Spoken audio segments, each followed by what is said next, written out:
Finally!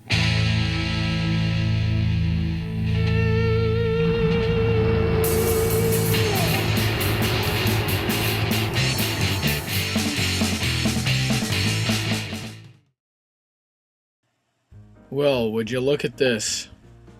I can safely say that I've never expected to reach 1,000 subscribers. It started out as a small time killer and a way to get my mind off my daily goings-on. But now that I've reached this milestone, I should probably consider making more and better videos. With that, I'd like to make a couple of announcements. I'll lead into my first announcement with a story.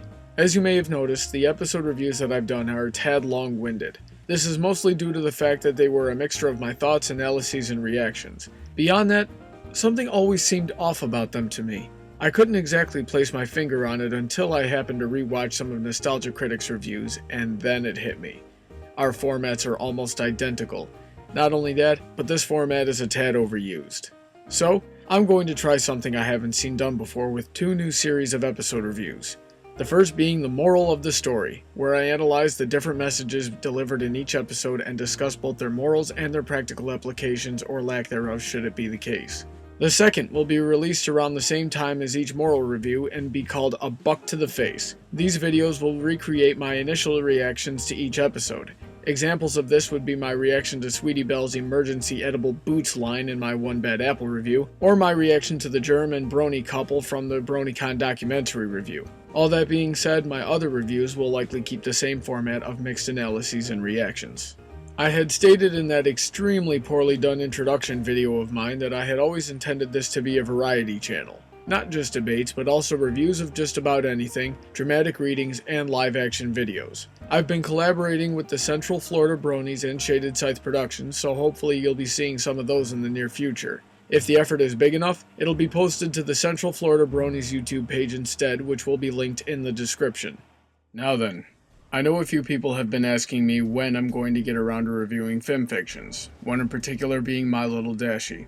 A few other suggestions have been made to me and they are listed here. The only thing that's been stopping me is life and a few other issues that I felt more pressed to talk about.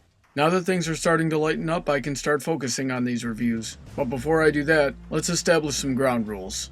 Suggesting your own fanfiction for review is not only allowed but encouraged, so long as you're at peace with the fact that I may make a video of my review and reserve the right to pan it should I find a lot wrong with it.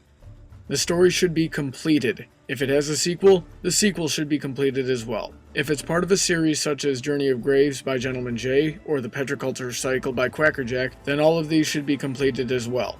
Please, for the love of God, format your suggestion with the story's title in quotations. Be sure to include the author's name and provide a link to the story if it's not hosted on fanfiction.net.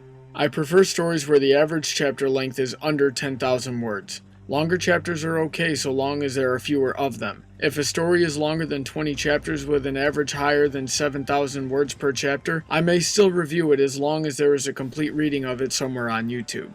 For the most part, I don't want to read crossover fictions unless the person suggesting it to me can convince me that there's potential for an original story and a well-developed plot while maintaining the points of integrity that will be listed next, such as I do not want to read clop, slasher, or troll fictions. Romance fictions are welcome. Dark fictions are welcome within reason. Please use your discretion when it comes to depictions of intimacy and gore. The line between motivated romance and porn is not always clear to people who tend to mistake one for the other. The same goes for violence and gore. I'm going to try to put aside my trust issues in hopes that my listeners will not purposefully try to torture me by suggesting outlandishly terrible stories on purpose. Most of the time.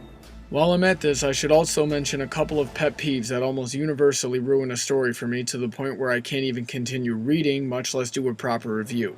So please keep these in mind because it may be best to simply avoid suggesting these things to me. One of them being Lyra's obsession with humans. It's one of the silliest and most baseless of the Brony memes, and I've seen it in far too many stories where it's a thing. These things combined have rendered most stories featuring Lyra completely unreadable for me. The second thing being sexually deviant shipping. Please don't ask me why because I'm not going to answer. It just bothers me. Please respect that. My experiences with this little time killer have been very pleasant and the comments, for the most part, have been surprisingly mature and supportive. As I said before, I never expected to have this much of an audience, so I thank all those listening both now and in the future for putting up with my many moronic monotone monologues and altogether aggravatingly abundant alliterations, in addition to maintaining these many good discussions regardless. Currently, I'm working on collaborations to analyze the villains, a review of the IDW comics, and the aforementioned Fanfiction Reviews, as well as some live action stuff. So with all that said, it's time to go forward and see how much farther I can take this. Ready, chums? Let's do this. Princess Celestia! Oh my gosh, he just went in! Quick, save him! No, stick to the plan! If you have a topic you would like to hear discussed, or if you have an episode, fanfiction, product, or anything else you would like to hear reviewed, send me a YouTube message or leave a comment below. You can also drop comments, questions, topic suggestions, and review suggestions by liking Brony Debates on Facebook, following on Twitter, or sending an email to bronydebates@yahoo.com. Have a great day, and I look forward to hearing from all of you soon.